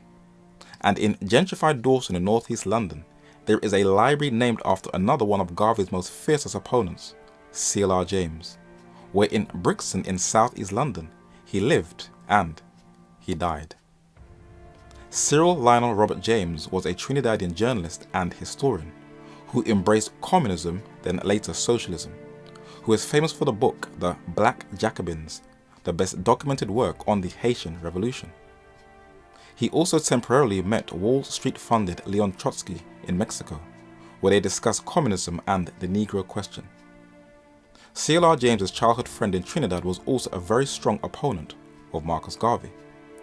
His name was George Padmore. He also lived in England for a while, and was also a political advisor to Ghana President Kwame Nkrumah. He also became a communist in his thinking, and William Z. Edward Foster, an American communist, took him to Russia, where for a while he worked for Joseph Stalin until he fell out with him over his purges in his government. But George Padmore, who viewed Garvey as promoting Negro Zionism, said, "The struggle against Garveyism represents one of the major tasks of Negro workers in America and in the colonies of Africa and the Caribbean. Garveyism is alien to the best interests of Negro workers. Negro workers must understand that the only road by which they can acquire freedom and emancipation is by organizing their forces and establishing an alliance with white workers." A staunch female Garvey apologetic said, "The US Communist Party, directly under the orders of the Communist Internationale, was more than once implicated in the harassment of the UNIA members. Goons of the US Communist Party broke up the UNIA meetings with physical violence." Chiefly through the voice of George Padmore, a then prominent black figurehead in the Communist Internationale, Marxists throughout the world were urged to vigorously uproot Garveyism. Also to be found in the ranks of the prominent black anti-Garvey stooges of the left during the 1920s and 1930s was the Trinidadian left-wing assimilationist C.L.R. James, alias J.R. Johnson. C.L.R. James, who was affiliated with the Trotskyist brand of Marxism, an offshoot of the Communist Internationale, became notorious for his vicious attacks against Garvey and the UNIA. She had no love for these men at all. But Marcus Garvey was to do something that he was totally unaware was the right ammunition his enemies needed to get rid of him, but he still made no regrets about doing it. Though he had a strong US support base, he was still viewed as an outsider. In the English newspaper, The Telegraph, it documented that many American blacks distrusted Caribbean immigrants. A flourishing black middle-class neighborhood in Tulsa, Oklahoma, nicknamed the Black Wall Street, was economically independent, but it was to come under siege from the neighboring white community, who could not tolerate in seeing blacks flourishing and becoming even more prosperous than the whites. And it took one little spark to start a race riot, and they burnt the whole place down, even bombing it from planes in the air. This was in June in 1921. But what drove them to commit that horrific act? 6 years earlier in the White House, on March 21st, 1915, the 28th US President, Woodrow Wilson, had a private screening of a film that he praised for being a historical masterpiece, even though it was historically inaccurate. It was called Birth of a Nation by D.W. Griffiths, and it is a film that is still praised as a cinematic masterpiece The film even quotes President Wilson, which is clear government endorsement, and it portrays blacks of the South as violent, hypersexual imbeciles, and it falsified the reality of Reconstruction by brainwashing whites that blacks are going to take over the country. That is why whites rioted in Tulsa, in Oklahoma. And its clever propaganda's aim was to unite whites in the North and in the South on both sides of the Mason-Dixon line. It was a promotion and glamorization of the white state terror of the Ku Klux Klan. But what may shock you is that Garvey's UNIA and the Ku Klux Klan joined forces and worked together, for Garvey believed in racial purity and in transferring blacks back to Africa, and the Ku Klux Klan wanted a racially pure white America. They had another thing in common. Garvey appointed an Antiguan-born bishop, George Alexander Maguire, as a spiritual chaplain for the UNIA. You cannot mix Jesus and promote racial purity. And the Ku Klux Klan also, in quotes, were Protestant, who would also misuse the Bible. Garvey would have meetings with Edward Young Clark, who was the Imperial Grand Wizard of the Ku Klux Klan. He later testified against Garvey according to declassified FBI files. Garvey also closely worked with Theodore Bilbo, a Klansman and governor of Mississippi. And he was also a personal friend of white supremacist Ernest Sevier Cox, one of the strongest campaigners for racial segregation, who wrote the book White America about preserving a racially pure America, and along with a fellow Virginian, John Powell, who Garvey allowed to lecture at UNIA meetings, they passed the Virginia Racial Integrity Act of 1924. But what did it entail? In here? Richard! What you doing in bed with that woman? I'm his wife. That's no good here.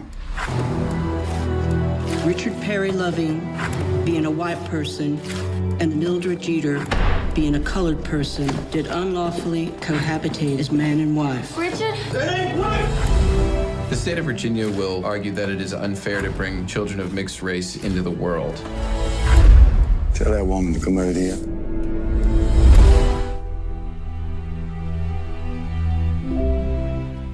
Garvey's UNIA said that our members are reading and studying White America, and many of the members have said that White America should be in every Negro's house alongside the Bible. That's crazy.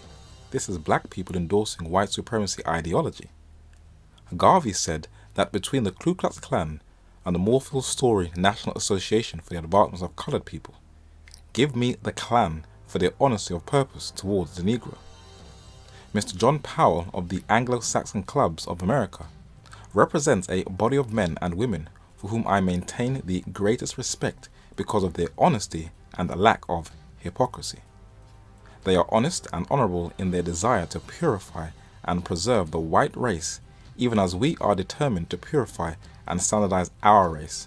I feel and believe that we, the two organizations, should work together for the purpose of bringing about the ideal sort, the purification of the races, their autonomous separation, and the unbridled freedom of self-development and self-expression. Those who are against this are enemies of both races and rebels against morality, nature, and God. He was so convicted that he was in the right. But a West Indian in the United States of America, endorsing the Ku Klux Klan, whose members burnt down an African American community in Tulsa, Oklahoma, was not a wise move, and he was going to create even more enemies. The civil rights organization, the NAACP, was founded mostly by Jews, Morphle Story being its founding president. It was financed by wealthy Jews like Joel Spingarn, and Walter Francis White, sitting on the bottom row second from left, is a very light-skinned African American. Next to him on the right is William Pickens. William Pickens was a journalist, and the letter on the right is an invitation from Garvey in July 1922 to a UNIA meeting. But Pickens responded and said, "I'd rather be a plain black American fighting in the ranks against the Klan than all its brood than to be the imperial wizard of the Ku Klux or the allied imperial blizzard of the UNIA. Garvey created a problem. James Weldon Johnson was another NAACP member who Garvey had a dialogue with. He did attempt to work with them, but his meddling with the Klan damaged his influence, and Garvey was told by a journalist that James Weldon Johnson was spreading false rumors about him, in a letter Garvey had written and sent to him addressing it. But William E.B. Du Bois, the NAACP's most prominent spokesman, at first was highly respected by Garvey. If you read the letters of correspondence, you can see that Garvey reached out, but Du Bois would turn down invitations. But he did do a write-up in The Crisis, the NAACP's journal, about Garvey and the UNIA. And if you read the article very carefully, most of it is very critical, especially of Garvey's mismanagement of funds. And because of that, Marcus, whose name means Mars, the Roman god of war, and William, whose name is German for resolute protector, became very bitter enemies. W.E.B. Du Bois, who was communist in his thinking, in his autobiography is adamant that he had nothing at all to do with Marcus Garvey being sent to jail. Who knows? But Garvey, through the workings of J. Edgar Hoover's FBI, eventually did go to jail on apparently mail fraud charges. Marcus Garvey had the best lawyer in New York, George Gordon Battle, but that still didn't save him. In the Royal Albert Hall in South Kensington in London, England, Marcus Garvey gave a lecture on June 6, 1928, giving his reason why he believed the US government jailed him, and this is what he said. There was a great rubber shortage from 1922 up till 1925 on the part of the Americans. You English had cornered the rubber market. You had all the rubber plantations under your control in the Malay Peninsula. The Americans had no rubber reserve. Mr. Hoover acted as foster father for all American rubber interests. Just about that time, my organization had completed an agreement with the Liberian government to place at our disposal 4 sections of the little country of Liberia so that we could start our experiment in helping to build Liberia and make her worthy of a worthwhile Negro state in Africa. After we had everything ready, Firestone's agent found out that it was possible to grow rubber in Liberia. He therefore influenced the president of Liberia, Charles King, the man who had entered into a secret agreement with us, to abrogate the contract between his government and my organization, and to place at his Firestone's disposal the land that was given to our organization. They also gave Firestone 1 million acres of land, which they placed at our disposal for colonial purposes. Firestone was backed by Mr. Hoover, the Secretary of Commerce in America. Therefore, you will understand that it was convenient at that time, in 1924, to rush me to prison, because just at that time I was able to make not only trouble for Charles King, but for Firestone for double-crossing us in Liberia. In order for the American automobile industry to function, it needed tires for its cars. Without tires, no cars, no industry, and Britain controlled the rubber monopoly. It was the multi-billionaire businessman industrialist Henry Ford who revolutionized the automobile industry and changed the landscape of the 20th century. But how was he able to keep that mass production going? On the official website of the White House, it mentions Herbert Hoover, who was the 31st president in one term from 1929 to 1933. But as Secretary of Commerce, he expanded the department's foreign trade activities, being successful as a mining engineer. And he was the mastermind of sealing a rubber deal in Liberia on behalf of Harvey Samuel Firestone, the American businessman who founded one of the first global markets of automobile tires named after him, Firestone Tire and Rubber Company. There are many who love to use the race card and will say that Marcus Garvey was targeted because he was black, but that is not true. He clashed with the economic interests of corporate conglomerates in the United States. And this photo shows from left to right Herbert Hoover, Henry Ford, Thomas Edison and Harvey Firestone, who supplied the tires to Henry Ford Motor Company. So Marcus Garvey was up against an economic juggernaut. He didn't have a chance. They would have outmaneuvered him. Money talks. The Republic of Liberia is a West African country that became a home for free-born American blacks who migrated there in the 19th century with the help of the American Colonization Society. And Garvey's UNIA Black Star Line ships sent a delegation there to help build up Liberia, but they refused to continue their mission, for Charles King, the president of Liberia, overrode the deal he made with Marcus Garvey and gave the United States a huge slice of Liberia, where he continued business with Firestone while he was in office, so that America can keep its automobile industry running. When you come to conflict with the corporate interests of the United States, then you have had it. And the acres of land that was first offered to Garvey was now at the use of the disposal of corporate America, where till this very day, rubber is still extracted from the trees and Firestone still has a stake in Liberia, and was also implicated in the dirty Liberian War that spread into diamond-rich Sierra Leone, where people lost limbs. But under President Calvin Coolidge, Marcus Garvey was incarcerated. But as he was in ill health, suffering from bronchial asthma, if he was to die in jail, he would become a martyr and it would electrify the UNIA. So released him early. He was deported back to Jamaica, where 500 blacks stood in the rain to bid him farewell from New Orleans in November 1927. He found no luck in continuing his vision in Jamaica, so he made his way to London, in Kensington, where he attempted to resuscitate his dream of a black empire. When you come out of West Kensington Station, take a left and the second road on the left, you will come to a road named Beaumont Crescent.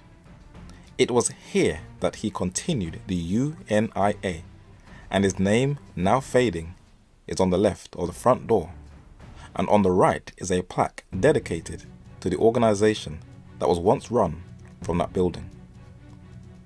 But this dream was to be short-lived, for on Tolgarth Road, hemmed in from the rise of another war, and unable to communicate his ideas to the outside world, Marcus Mosiah Garvey Jr. died from a second stroke in 1940 at the age of 52. His dream of a Cushite utopia died with him. His body was taken to Kensal Green Cemetery in West London, but he did not receive a burial. His body was interned within the lower crypt that is underneath the church. His name and burial number is still on the books, number 132.119. His body was later transferred to Jamaica. There are many people who revere Garvey till this very day, but his vision would never have been a reality, and here are the reasons why. Marcus Garvey gave himself the title of the first provisional president of Africa. This was done without actually consulting first different tribes of Africa, but Africa had dramatically changed since the Garvey era in pre-World War II. The World Economic Forum conducted a study on the economic growth of different regions, and Africa is the second fastest growing continent in the world, with about 6 of the fastest growing economies in the world. But, as it is rich in abundance of minerals, the continent of Asia has capitalized on its vast wealth and natural resources, and many of the indigenous people of Africa do not even benefit of what is under their own soil. Now, why is that? Because Africa's resources, according to CNN, fuel the entire world. Its jewelry consists of half of the world's diamonds, 3/4 of the world's platinum, and 1/5 of its gold. There is black gold, which is petroleum or oil. The electronics we have today, non- and rechargeable batteries, electricity that is made up of coal, gas, and uranium. Most of the world's platinum and rhodium that helps to make cars is from Africa, as well as the jet engines for airplanes come from the metals in Africa.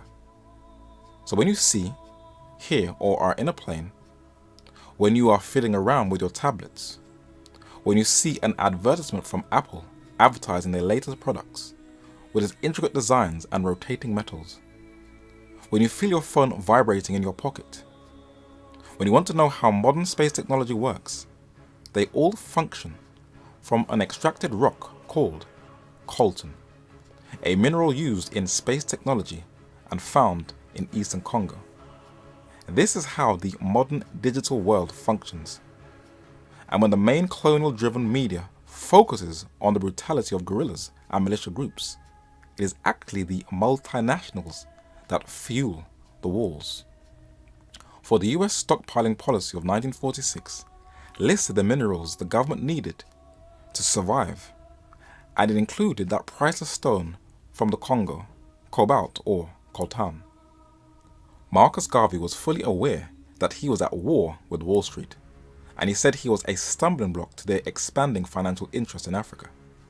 He said that at the start of my agitation, white statesmen and capitalists holding investments directly or indirectly in the diamond, rubber, ivory, wool, cotton, gold, palm oil and other interests in Africa instructed their newspapers such as the New York Times of New York City, the Manchester Guardian of Manchester, England, and their continental and colonial organs and associate syndicate to cast ridicule upon the idea and portray me as a clown, buffoon, ignoramus, cheat, and impossible person.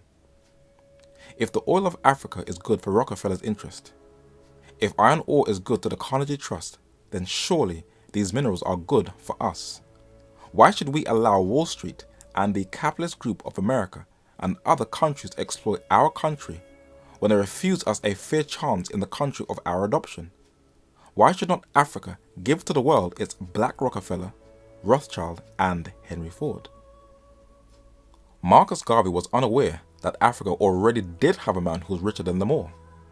The video game Sid Meier's Civilization 4 has a character called Mansa Musa, a 14th century West African king who is the richest human being in all history. So there is nothing to actually achieve, for it has already been accomplished.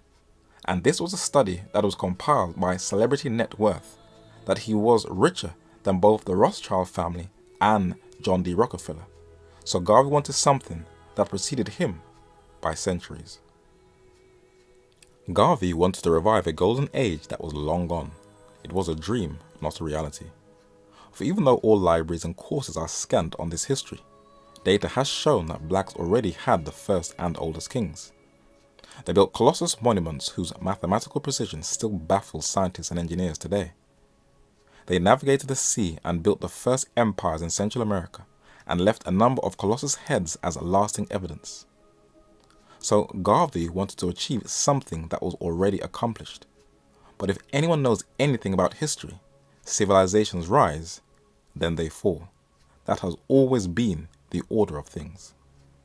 In North, Central and South America, the current indigenous population can no longer build huge complexes in the mountains overseeing the clouds as in the civilization of Machu Picchu in Peru.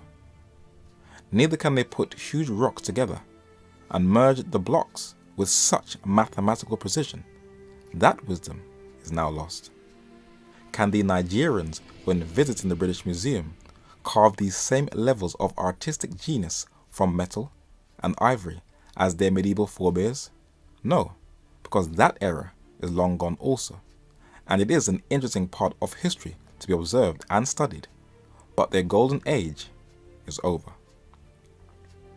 Marcus Garvey's UNIA's motto was at the top of the paper of his correspondence letters that read, "One God, one aim, one destiny."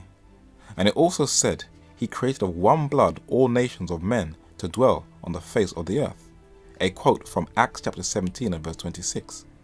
But you can't quote a scriptural passage that is catered to every race, then have a movement that is designed for one single race. That is a contradiction in itself. You can't mix Jesus with preserving racial purity. Jesus came to break all those deep-rooted cultural barriers down. In John chapter 4 and verse 9 it reads, "Then saith the woman of Samaria unto him, How is it that thou, being a Jew, ask us drink of me, which am a woman of Samaria, for the Jews have no dealings with the Samaritans. He was laying a foundation for the disciples. For when a vision was given to both Cornelius, a Gentile, and Peter, a Jew, it records the words of Peter in Acts chapter 10 and verse 28. And he said unto them, Ye know that it is an unlawful thing for a man that is a Jew to keep company or come unto one of another nation.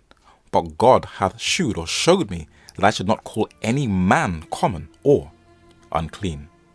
This is a divine pattern. The only sad thing is if only the churches of today would follow that example, they'll draw many people to Christ, for they are still the most racially divided systems on planet Earth. The world clearly sees it, but they still have no interest in changing. But it was Garvey's desire for racial purity that has influenced a lot of modern day black movements. Some still try and cling onto the Bible, but have tried to racialize salvation. The two do not work. God does not deal with man along those lines. In 1 Samuel chapter 16 and verse 7, it reads, But the Lord said unto Samuel, Look not on his countenance, that is his face, or on the height of his stature, because I have refused him. For the Lord seeth not as man seeth. For man looketh on the outward appearance, but the Lord looketh where?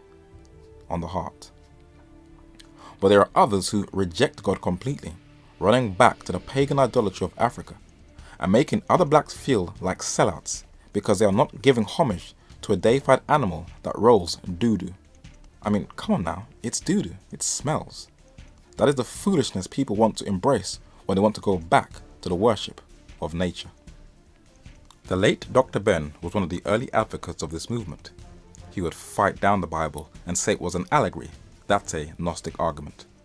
But like all the so-called respected black intellectuals, they just hijack white people's arguments and repackage it to the black community like it is an original concept.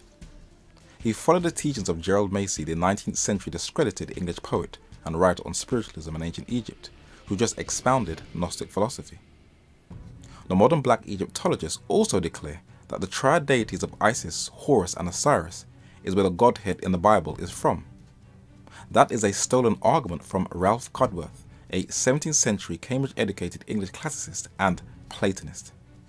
Their arguments have not got one iota of originality in them, just plagiarized ideas that have all been refuted.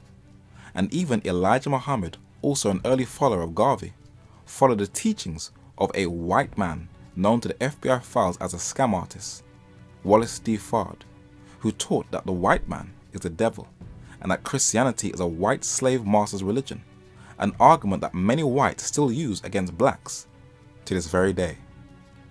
I mean, I never understood why black people wanted to adopt the god of the slave master to begin with. Oh, no, it's the exact opposite. As we draw this study to a close, let us clear up some unchallenged issues. Whenever we hear the name of Jesus, the image that instantly comes into our thoughts is this one. Let's keep it real. Let's not try to be politically correct. You know it's true. Many use this argument to say it is a white man's religion, for the imagery that dominates the Western Hemisphere of Jesus is always a Northern European, and many blacks reject the Bible on these grounds. What is interesting though, is that films over the years that depict ancient Egypt also shows the main characters as Northern Europeans. But do they want to have no part of Egyptian studies because all of the characters are depicted in Hollywood films as white? Interesting. Let us take a trip to the culture of Ethiopia in East Africa that has beautiful churches carved out of solid rock. When visitors around the world visit, they are amazed at this architecture, for it is one of the oldest Christian nations on earth. It had its own kings, who were adorned in brightly colored clothing, and its culture is very rich in history. They had their own Bibles in their own language, which was Ge'ez. But recent evidence has shown that Ethiopia has the world's first illustrated Christian Bible that was discovered in one of its monasteries. They depicted Jesus and the disciples as Ethiopians. For each nation that embraced Christianity, drew the Lord in the image of their culture, just as Europeans also depicted him in the image of their culture. So the white Jesus argument is useless. When the Atlantic slave trade was taking place, many would misquote passages of the Holy Scriptures to justify slavery. One of them was Peter Helen, a 17th century English ecclesiastic who popularized an already existing view, the curse of Ham theory, that taught that Ham was cursed by Noah, therefore the black race is cursed. The only problem with that is that the Bible actually said in Genesis chapter 9 and verse 25, "Cursed be to Canaan and not Ham." The sons of Loyola, the Jesuits, the spiritual militia of the Roman Catholic Church, also tried to use scripture to justify the practice of slavery. A book was written by Reverend Raymond Harris, a Spanish Jesuit who lived in Liverpool in the north of England, who tried to use the Holy Scriptures to justify slavery. But Olaudah Equiano, an Igbo of Nigeria, a slave who obtained his freedom and lived in London, England, refuted this Jesuit's argument, and he quoted a passage that critics overlook that is in the New Testament concerning how masters should treat their slaves. Philemon 16 says, "Not now as a servant, but above a servant, a brother, beloved, especially to me, but how much more unto thee, both in the flesh and in the Lord." So the New Testament teaches that slaves should be treated as a brother. And Colossians 4 verse 1 says, "Masters, give unto your servants that which is just and equal, knowing that you also have a master in heaven." And Ephesians 6 verse 9 says, "And ye masters, do the same thing unto them, forbearing, threatening, or having mercy, understanding, and compassion to your slaves, knowing that your master also is in heaven, neither is the respect of persons with him." These passages from the scriptures are always overlooked and ignored, and the men who came from Europe to Africa with slave ships were interested in making a profit, not in sharing Jesus Christ. There are a number of questions that go unanswered. What is an African king, Taharka of the Sudan, doing in a white man's book, the Bible? There is silence in the black conscious camp. And what about the book of Jeremiah? It mentions Pharaoh Necho of the 26th dynasty of Egypt. Not bad for a slave master's book. It also records the invasion of Jerusalem by Nebuchadnezzar, king of Babylon, that Nebuchadnezzar also recorded on a tablet that is on display in the British Museum. Archaeologists also unearthed this clay bulla of Baruch, who was Jeremiah's scribe, that shows the Bible is historically accurate. But who was the only one that came to Jeremiah's aid when he was left to die, and he pleaded to the king? Then the king commanded Ebed-melech the Ethiopian, saying, "Take from hence 30 men with thee, and take up Jeremiah the prophet out of the dungeon before he die." Jeremiah chapter 38 and verse 10. A black man was the only one who boldly stood up in the court of Judah. Not bad for a white man's religion. So the question I leave with you: black consciousness versus Christ's righteousness, or the philosophy of man versus the word of God? That is a choice I will leave to you. You can now take off your seatbelts.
Feel free to subscribe to the Even at the Doors YouTube channel, where you'll receive regular videos.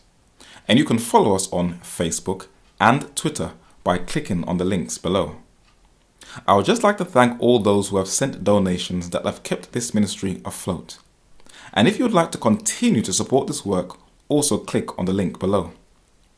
If you would like to see this work spread even further, you have permission to distribute this video for non-commercial or commercial use on the condition that you do not add or take away from the content of this study.